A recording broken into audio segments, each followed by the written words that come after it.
everyone, I'm Chester44 and welcome to this Let's Play of Hordes of the Underdark!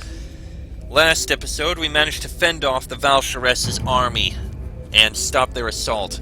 We managed to save the rebels and countered with an attack on the Valsharess herself and killed the Valsharess when her demon pet, devil pet, I believe it was actually, turned on her, killed all her red sisters, and allowed us to kill her. He then revealed that it was all part of a massive gambit. That relic of the Reaper that we had? Yeah, turns out that, that was actually a part of his flesh meant for a leader of his priesthood. He thanked us for his service in helping free him from the bindings that were placed upon him, and then proceeded to kill us and send us to the hells. Also, he can now be free to ravage the material plane. Well, let us speak with the Reaper here. He's the only one here who has any sort of information. Hail the dead. The familiar hooded figure of the Reaper bows as you approach, enigmatic as always. Distant flames flicker within his reflective, featureless face, and you shiver in spite of yourself. How may I serve you, sojourner? I have died and wish to return to where I fell. I am sorry, sojourner. The Reaper sighs heavily. You are now barred from the world of Toril. I cannot comply. What? Who says I'm barred from there? You are barred from returning to that world by the command of Mephistopheles. He bows low once again. I am sorry, sojourner. It is Mephistopheles who rules here, and so can he command me. So you worked for Mephistopheles all along? The Archdevil uses me as he uses all things. Such is his nature. I was not always his subject, but once he learned of my true name, I was his forever. But he's not here to command you now. Nor does he need to be. As I said, the Archdevil commanded me with my true name. I cannot choose to disobey, even if he is no longer present. All beings have a true name that is the definition of their personal essence, their very existence. Should another learn your true name and speak it to you, then they rule all that you are. Mephistopheles discovered my true name long ago, though I know not how. Only he knows it, so he alone commands me, despite whatever I might wish. Mephistopheles used you as well, creating a devil's deal that you were unaware of. A bond was formed with him for the moment you discovered his relic, and upon killing the one who held him captive, you took his place, and he yours. What do you mean he took my place? He traded your freedom for his chains. Once he was bound to the planar realm of Cania, but through his trickery and deceit, he has escaped through the bond he formed with you. So are you now bound to Cania as he once was. The realm of Cania? What do you mean? Cania is the 8th hell of Bator, the frozen wastes and the dreaded depths. Here Mephistopheles is lord of all and prisoner both. Or he was, until he slipped his chains and placed them unto you. Here? But I'm not in Cania, am I? You forget, sojourner. This realm is all places as well as none. We exist in Cania just as everywhere else, part of your prison just as not. He gestures to the mist-shrouded door that stands at the far end of the chamber. That path leads to Cania, as it always has, as it has been a part of you since the bond was created. It is no longer barred to your passing. Is there nothing you can do to help me? Alas, I cannot. I have been commanded by Mephistopheles not to allow you to return to Toril, and you no longer possess his relic. If you learned my true name, you could command me to break the bond between you, and return you to Toril. I know not how you would learn of it, however, and I cannot tell you. Are there any other relics? He shakes his head. I know of none. If any exist, they are well beyond your reach. It would be far easier for you to seek my true name, though even that is a near impossible task. How could I discover your true name? This I do not know. I cannot provide it to you willingly, Sojourner, and I have no knowledge of how Mephistopheles discovered it. If you did learn it, however, then would you be free? You sound as if you'd prefer to betray Mephistopheles. I cannot openly betray the one who holds my true name, Sojourner. There is almost a hint of a smile in the Reaper's featureless mirror of a face. Aren't you worried that I might abuse your true name? Abuse it more than the Archdevil himself already has? I think not. Surely there are other ways back to Toril. Remember that you are now bound to Cania. If you knew my true name, I could break that bond and send you from here. Otherwise, even if you were to find another portal, I would only retrieve you once more. How may I other serve questions. you, Sojourner? What do you know about Cania? Only what I have already spoken to you.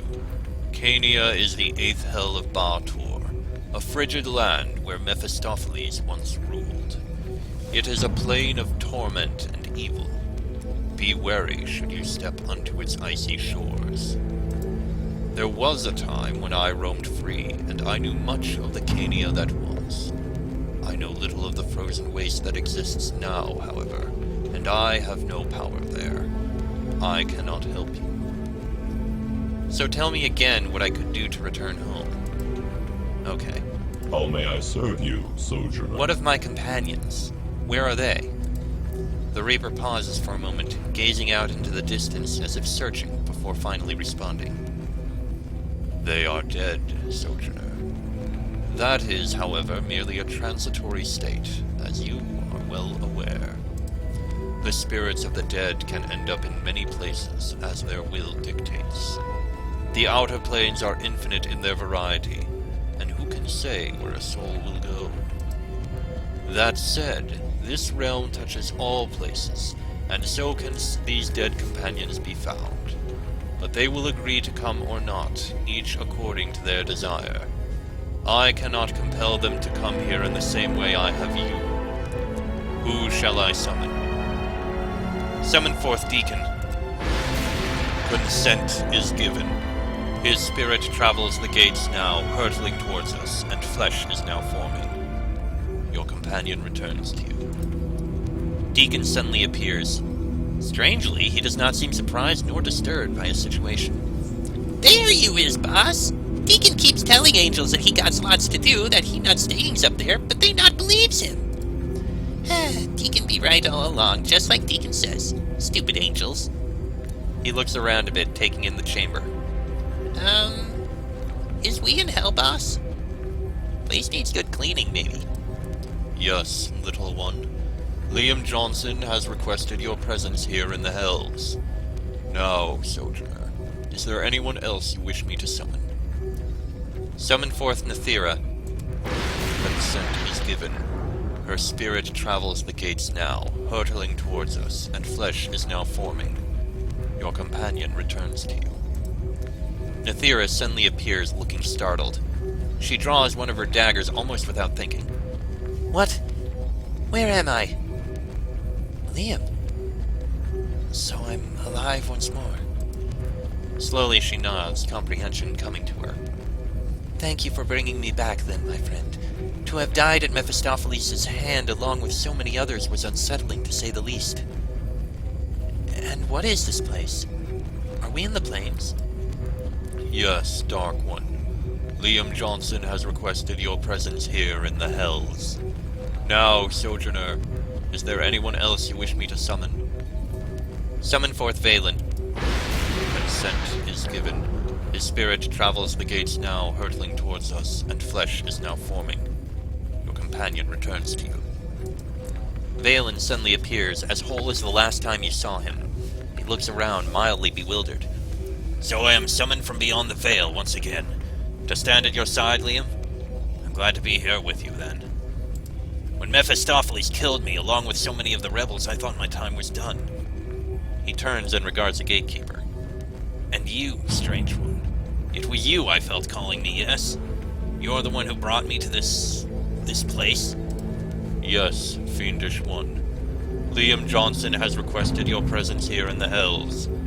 Now, Sojourner, is there anyone else you wish me to summon? I can't think of anyone else. How may I serve you, Sojourner?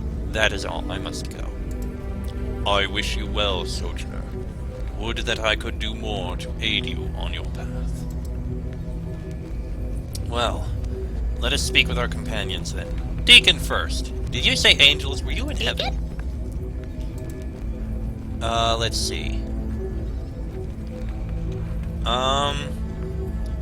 I'm wondering, Deacon, what do you plan to do once this adventure is done? You mean after Deacon finished second book?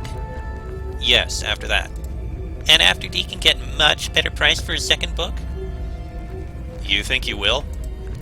Deacon walk into publisher office, and if Deacon not get paid good for second book, then publisher be in lots of trouble. Deacon not going to take any guff. Plus, Deacon want royalties. After book, Deacon thinks he might go back to Nether Mountains, maybe. Why would you go back there? Deacon thinks maybe he takes Kobold Tribe and brings him out to live with humans, maybe. Deacon thinks he make Tribe not be so mean and nasty for once. You think you can really make them change? Deacon hopes so.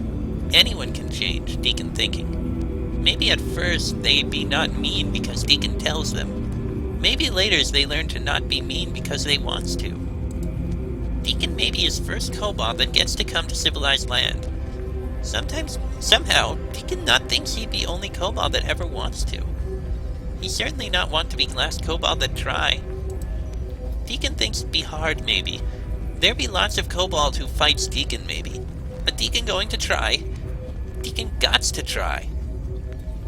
If there's anything I can do to help. And Deacon not think so, but he be grateful you offers. It not be possible if not for you, boss. Deacon never forgets you.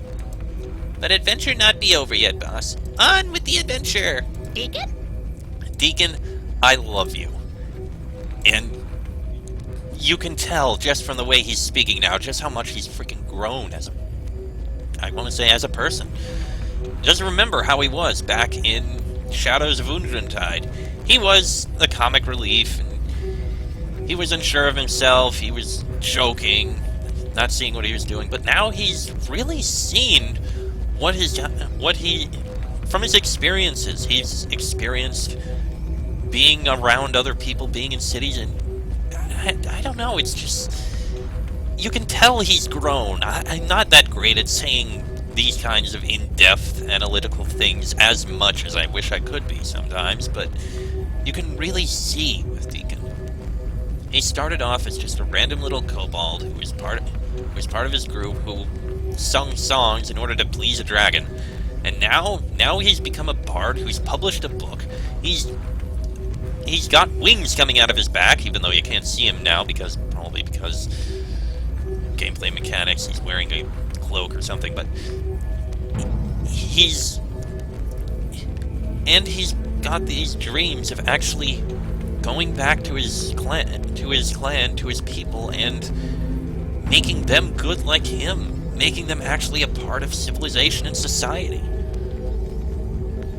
Fighting again, even though kobolds are generally shown as evil and cruel, because of Deacon, I've never been able to see them as such. A little naive, jokestery, maybe not the most intelligent, comic relief, sure, but never evil. All thanks to Deacon. That's why I've always seen Deacon as best kobold. And why I've always seen him as my favorite character in the entire series. Everyone else has their own things, but Deacon, he's just... The characters are on their own. But Deacon changed the way I see kobolds. God, it's such a minor thing, for God's sake. It's just... Maybe that's something that should be shown. Maybe it's something that kind of influenced me overall in life. Because of Deacon, his species, his race, kobolds, they're always seen as evil, as cruel, as this one-note thing. Masters of traps, sure, but they're all evil. Then there's Deacon. Anyone else would see this little kobold and go, oh, he's evil. Kill him. Get rid of him before he causes more evil. I spent time around him. I learned who he was as a person. Sure, other kobolds may be evil, but he himself is not. He is his own person. That's kind of how I see things in general. You can make jokes about stereotypes and the like. Stereotypes exist for a reason. There are people who are like that, but you don't stay by that. Everyone is their own person. Deacon is his own person. A small little kobold. A good one. A bard. Powerful in his own right.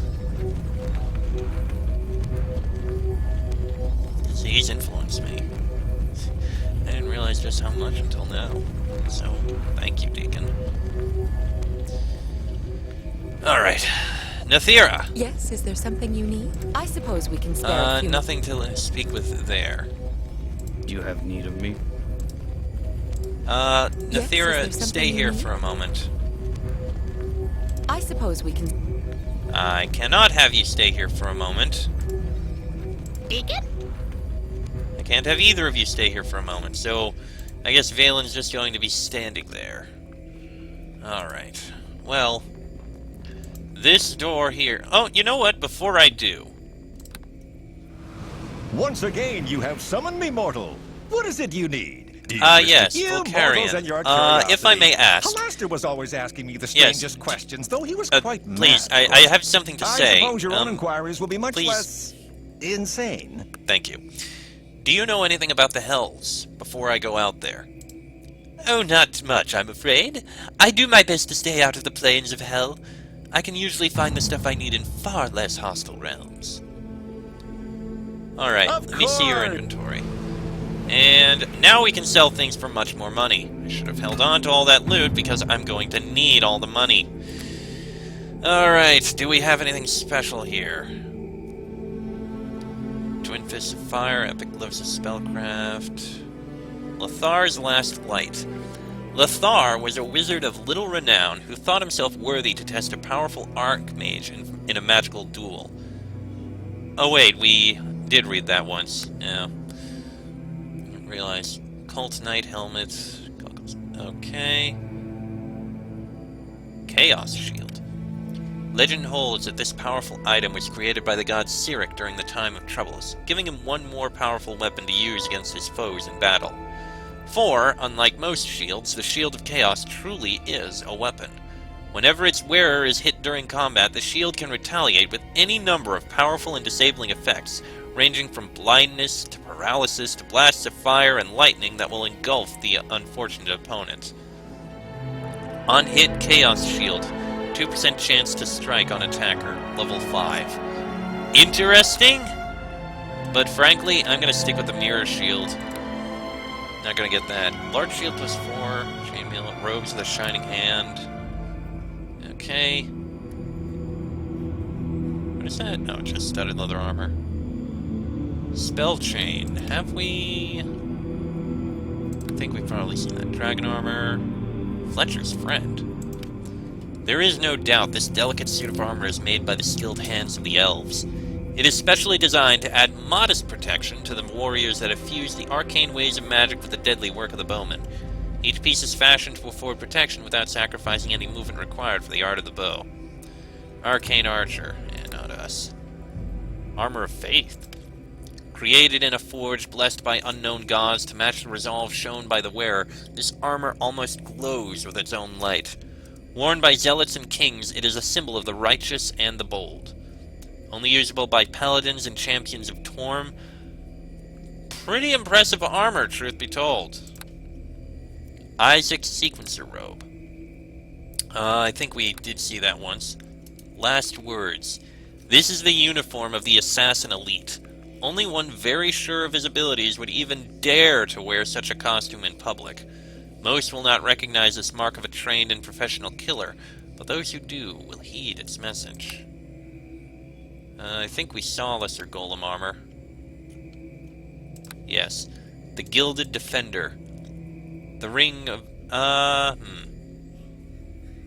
Yeah, we did. Dancer's Silhouette. That sounds new. This armor was created to allow for quiet work while still affording protection against a dagger in the back. Movement in this armor is utterly silent due to the ingenious construction of the joints and links holding the pieces together. Only usable by Shadow Dancer.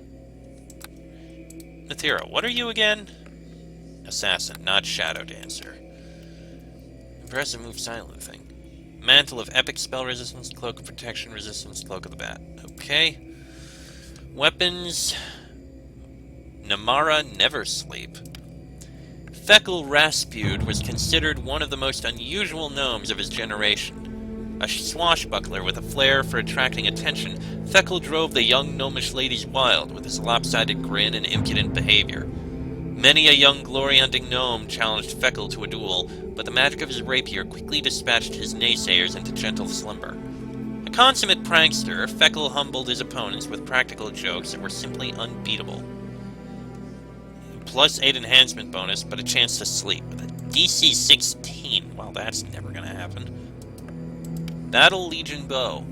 No one remembers much about the mighty battle legions of ancient Unther, but if this bow is a representative of their armament, then it is no wonder that the Mulhorandi feared them so. Now that time has passed and Unther is weak, these bows are rarely found within her borders. Occasionally one turns up in the black markets in Mulhorand, where it will sell for as much as a legion of modern mercenaries. +8 attack bonus, point-blank shot, damage reduction, and freedom. So I guess a legion of mercenaries is 831,000 gold. Storm +8. In the city, these are various weapons. These are all unique weapons. A lot of them are anyway. Crossbow of Lightning Strike, Desert Wind. These are all very valuable weapons. Risk Taker. Only usable by assassin. No, I think we did see that once. Here we have Deepstone Progeny. Torgin of the Light was a respected and prolific slayer of undead, which made his eventual descent into vampirism all the more tragic. His still-living companion saw the change as an insult to the life he once cherished, and vowed to destroy his undead form. To this end, they crafted the Deepstone Progeny, adapted from the weapon that had previously served Torgin so well. History does not record the outcome of the battle between Torgin and his friends, but their axes are found against Faerun. Not very strong. Axe of the Dwarf Lord, that's expensive. +7 enhancement bonus, bonus to charisma, bonus to fear, sonic bonus. Okay, Harvest Axe. Fiend Foe. That's actually probably useful here. Armor bonus versus outsiders, enhancement bonus versus outsider. +10! Holy crap! Yeah, that's good. Katana, Death Coil. Great Axe, Rune Hammer, Bloodletter, Bastard Sword. You got 2 longswords here. Astral Blade +8. On an exploration into the ruins of Northkeep, the bard Leldor claimed to have found and identified this powerful magic longsword, yet he could offer no proof of its existence. According to the fanciful tale he wove, the ghosts of the original defenders came to him whilst he slept, and claimed the sword belonged to the Lady of the North. When he asked who this lady was, a beautiful apparition appeared, and Leldor immediately fell in love and returned her weapon. Bonus sonic damage and +8 enhancement bonus. And Aramil's Blade. Holy crap! That's more money than we have. 1.7 million. Aramil the Triumphant was a gladiator, famed for his great strength and his brutish lack of grace. Near the end of his career, the fading champion requisitioned the creation of a special sword on the eve of what was to be his final match, even contributing a vial of his own blood so that the weapon's magic would draw upon and amplify his own legendary strength. However, Aramil's scheduled opponent, Unferth the Cunning, convinced the wizard crafting the blade to use the blood to imbue the weapon with all of Aramil's traits, including his oafish clumsiness. An awkward combatant at the best of times, the sword's drawback turned Aramil into a stumbling buffoon, and he was easily dispatched by Unferth. The poor performance left an ugly stain on an otherwise glorious career, and Aramil, along with the magical blade that had been his downfall, was quickly forgotten. -4 dexterity penalty, +6 enhancement bonus, bonus to strength, keen, Vorpal, and Call Lightning. I think Vorpal means if you fail the DC throw, you basically die from it cutting off your head. Interesting, definitely not going to use, expensive as it is. Stonefire Axe, Reaver, Katana, Sword Saint Legacy. Really? Huh. With death being the ultimate challenge for a great warrior to overcome, powerful and noble warriors have begun to sacrifice their physical bodies, so that their spirits can inhabit an ancestral katana. The more powerful the warrior was in life, and the more noble his spirit, the more powerful the sword. It is told that the great Master Kandai Khosra inhabits a weapon so powerful that a god claimed it as his weapon of choice. Sword Saint Legacy, that was the name of the weapons that we got back in the first game. Halberd, spears, Andovir, we already saw that. Blade of Shadows, Fiery Power Quarterstaff, Ravager +8, Ironwood Mace, Aedo Witherstick, Harbinger Kin, Luthgard Ceremonial Blade. Okay. Got a few potions of heal. We're fine on that. Probably going to end up needing a couple of restoration potions, so I'll buy them. I think I was storing them. Yeah, we don't really have much, but we might need those. Magic items, Rod of Resurrection, Shiver Ring. Ugh. This ring is warm to the touch. When worn, it will accelerate the body's natural warming process. This increase in shivering makes the character a little more clumsy and also weakens their constitution. However, the ring keeps out all but the coldest cold, so the side effects of wearing it may sometimes be worthwhile. Probably would be useful, but I'm not going to buy it. Also, Badump Tish. And that is just the basic kind of stuff. That's all I really have here. Pool of Lost Souls. Oh. Interesting. Why are these things here?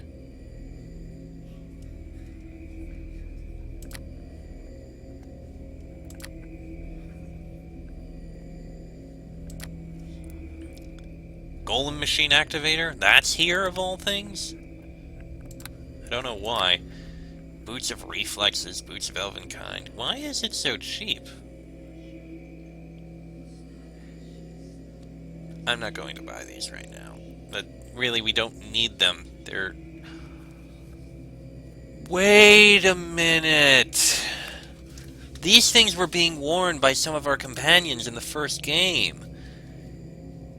The first part of this. That's what this is! We get it back from them. Okay. I mean, we're not going to use any of it. It would probably be worth it to buy it just so we can sell it all, but I'm not going to. And I am going to end this episode here. Seems a pause point. Yes, I was kind of basically biding time with reading all those things in the Jin's inventory, but that's it. Next episode, we will head out into the realm of Cania. 8th Hell. Oh, this is going to be interesting. All in order to find a true name, which is allegedly impossible to find. Oh boy. That's going to be in the next episode. So, until then, I'm Chester44. That is Liam Johnson, Nathira, and Deacon. This has been a Let's Play of Hordes of the Underdark, even though we are not in the Underdark anymore. And I shall see you all next time.